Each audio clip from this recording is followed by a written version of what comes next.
This is not a work of fiction. This really happened to me. I am writing this so no one else makes the same mistake that I did. I moved to London from India immediately after my wedding with Karen. My husband was living in London for 6 years and his then accommodation was a shady studio apartment, which to me was simply uninhabitable. After a lot of coaxing, he finally agreed to look for a new place. I had just started looking for a receptionist job, so we planned to look for a humble one-bedroom apartment. Along with applying for jobs and preparing for interviews, house hunting became my day job. 2 weeks into the search, I realized that for the price we were willing to pay, the only place we could afford was a shady studio apartment. I finally gave up this pursuit and instead decided to focus more towards finding a job.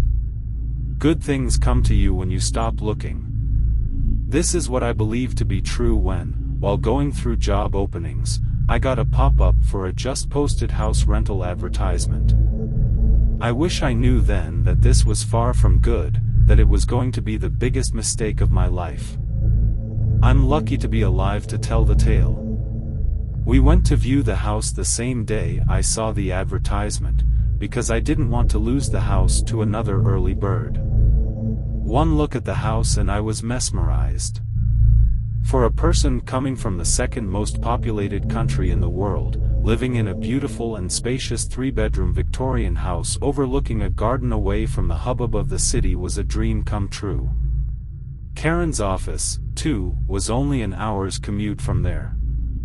The rent on this place was almost the same as we were paying for the studio apartment, so Karen didn't mind, though he was a bit skeptic about such low rent, so we checked the house thoroughly before signing the contract. The owner was British Indian, so he agreed to further reduce the rent for his fellow countrymen. We handed over our 1 month's notice letter to end our tenancy to our landlord, and within that 1 month I got a decent paying receptionist job in a multinational company in central London. Just married, new country, new job and a beautiful house. It felt so surreal. But this joy was to be short-lived. We moved into the house on a weekend since I was on probation and couldn't take leave. We just had a few possessions to move, but it wasn't a problem since the house was fully furnished and the previous tenants had left all their kitchenware and a couple of other stuff. This surprised me as the crockery looked quite expensive. When I asked Beej, our landlord, about this, he said that the previous occupants had to move to Scotland in a hurry, and thus didn't bother to carry fragile stuff with them. I was so naive to have believed him. If only I had tried to dig further or reach out to the previous tenants. The first week in the house was quite uneventful. It was spent arranging stuff and buying some supplies. Everything in the house worked as expected: washing machine, refrigerator, showers and faucets, no signs of any leakage or creaking floorboards. Karen's suspicions about the house were finally put to rest and he was convinced that there was no foul play. I wish it had stayed that way, but things took an ugly turn the next week. Karen used to play badminton early in the morning on weekends with his pals, while I preferred sleeping till late. I woke up while Karen was about to leave for his game. He gave me a quick peck on my cheeks and left around 6 a.m. It was still dark outside. I got back to sleep, but soon I awoke with a jerk from a nightmare where an ugly old woman was strangling me. I was covered in sweat and short of breath. It felt like the atmosphere had changed, the silence felt unusual and it was obvious that something was off. I couldn't describe it, really. It was just this feeling that something unnatural was happening, and just then I heard someone crying. Initially, I thought I was still dreaming and it was a part of the same nightmare, but it really was happening. I tried to calm myself and look for the source of the sound.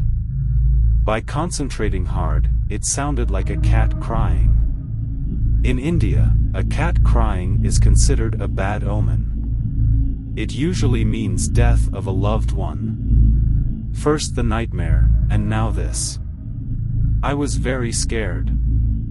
I headed towards the source of this cacophony, which had increased in volume and now sounded more like wailing. I got more concerned than scared now. What if the cat is really hurt, and needs help? The sound originated from the garden. The garden's entrance was through a door in the kitchen. I mustered up some courage and turned the door knob. Sitting on the fence opposite me was the most grotesque cat I had ever seen. It was an old, wrinkled and skinny black cat with bright red eyes. As soon as it laid eyes on me, it stopped crying and started hissing. I could see pure hatred in its eyes. It looked at me with murderous rage. I simply stood there staring at this devilish feline. I was still clutching the door knob, when without any warning the grotesque being pounced at me from its sitting position with godlike speed. This broke my spell and I quickly pushed the door shut in time. I expected to hear a thud from when the cat must have hit against the door, but I didn't, and neither did I hear it crying anymore. Everything had gotten eerily quiet, except my heart, which was beating so fast that I thought it would come out of my chest. Karen came home to find me passed out on the kitchen floor. He splashed some water on my face and I struggled to open my eyes. I felt very weak, and standing up on my own took a lot of effort. I told Karen everything that had happened, but I could see it was hard for him to believe that a cat was planning to murder me. I couldn't blame him for that. Karen helped me calm down by suggesting we call animal control, and they will take care of this stray cat. I assumed it was a stray as it was so skinny and dirty. After talking to animal control, Karen took me to the movies, followed by a lavish dinner to take my mind off the nasty episode. And it worked. I felt much better. We came back late in the evening and directly went to bed. Sleep came almost instantly, as I was very exhausted. Around 3 in the morning, I was woken up by whispering noises. At first, I thought it may have been that Karen couldn't sleep and was watching TV, but then I turned and saw he was out cold. I sat still on my bed and tried to figure out what I was hearing. It sounded like a woman chanting something in Sanskrit. I had never studied Sanskrit, but I could still make out some of the words. Amura, which means devil, and Amritata, which means immortality. This really scared me. Considering all that was happening, I could only think of one thing: the house was haunted. The chanting grew louder, now. I wasn't feeling brave enough this time to get up and investigate. It took me a good 5 minutes to wake Karen up from his deep slumber, and another 5 minutes to explain to him about the chanting sound.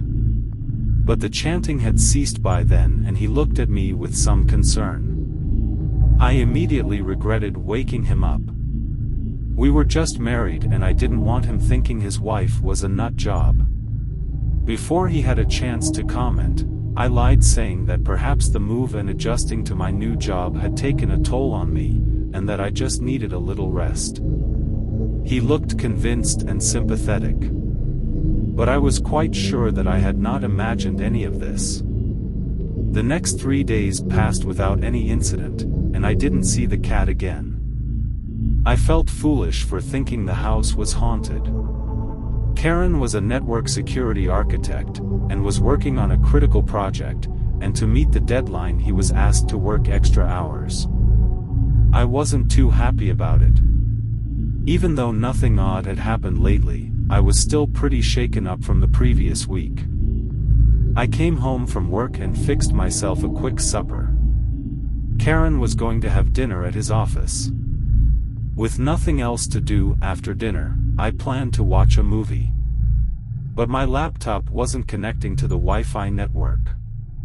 I'm quite bad with computers, so I didn't try much, and instead decided to connect to LAN, but couldn't find a LAN cable. Just when I was going to give up on my search, I thought of the basement. Maybe there were a few spare cables lying out there. This was the first time I was going to see the basement. Karen and I never bothered to check it, as we didn't really have anything to be kept in it yet. I opened the basement door and it creaked. It was pitch black in there. I tried to feel the light switch with my hand and finally found it. The light was very dim, but enough to see everything. There were 15 or so steps to the basement. The wooden steps creaked under my weight. The basement was pretty big and all the stuff was covered in white sheets, which were more brown than white, completely covered in dust. I lifted one of the covers and what I saw filled me with dread. Lying on a big wooden table were many locks of hair, tied together by a red thread, nails, human bones, pin-stuffed dolls, and a skull. There were cardboards with ancient symbols and a terrifying picture of a devilish creature sketched onto them in what seemed like blood. I felt like I was going to throw up. The most upsetting part was that the blood seemed fresh. I had to get out of there. Suddenly, the room felt very cold. The hair at the back of my neck stood up and I froze. I knew then that someone was watching me. I could smell rot, and the air had turned putrid. I saw some movement from the corner of my eye. I started shivering and tears started rolling down my face. I felt so helpless then, but I wasn't going to give up. I gathered all the courage I could muster and turned around to run upstairs. That's when I saw the horrible face that I can never forget in this life. I still have nightmares about her. Standing near the foot of the stairs was a woman, or rather she was a woman once. Now she was a hideous being with long, gray and dirty hair spread across her wrinkled face, red eyes glaring at me with hate, claws for feet and gnarled shadowy hands with long and uneven fingernails. She was smiling at me, showing her few rotten teeth. This made her look even more hideous. She was wearing a dirty and tattered black sari. I knew then that she was the cat who had tried to murder me. She hissed at me and called out my name, Mira. It came out as a shriek and my blood ran cold. I knew then that I couldn't get out of there alive. There was no point in struggling. It's strange how during the last moments, your whole life flashes in front of you. How I wished I could tell Karen and my family one last time that I loved them. The hideous thing once again pounced at me, and this time there was no door to shut. I fell on the floor and she started strangling me while chanting some mantras. I come from a very religious family, and since I was a kid I wore an amulet around my neck that wards off evil spirits. I never thought much of it and always kept it tucked under my blouse. During the struggle, the amulet came off and the devil woman accidentally touched it and her hand started burning. She shrieked and hissed for a while, and I could see fear in her eyes. She ran into the wall opposite me and vanished. It took a good 10 seconds, though it felt like an eternity, to register what just happened. But I had to get out of there quick, fearing she might come back. I held the amulet in one hand and started crawling. I don't remember much of how I escaped from the house. Karen told me later that he found me lying outside the house in the freezing cold. I was taken to the hospital, and it took me 2 days to recover physically, though mentally I was scarred for life. Karen was in the hospital with me the whole time, as I wouldn't let him go to the house alone. This time Karen believed my story, as he could see faint red marks on my neck. I couldn't live in that house anymore. We went back only once to get all of our stuff, and Karen told me later that he saw a skinny black cat in the garden while leaving. Our lives went back to normal, but I was not going to rest until I knew what was wrong with the house. I never went back to the house to investigate, but I spoke with a couple of previous tenants and found some old newspaper articles that gave me the story I was looking for. The ghost haunting the house was Maya. She was Beej's great-grandmother and a tantric.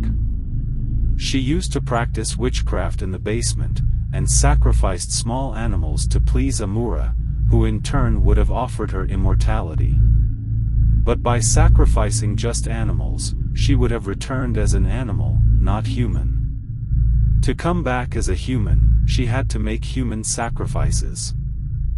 With an obsession to return as a human after death, she chose to sacrifice her own son, but her husband came home just in time to save him. He knew his wife was a trantic, but he didn't have much of a problem with her sacrificing animals, but not his son. That was too much. He took his son with him and left her alone in the house. She died an old and spiteful woman. And my guess is, she came back as a cat after her death. She is still out there looking for her next victim to please Amura. My request to anyone reading this is to never rent or buy a house if the deal is too good to be true.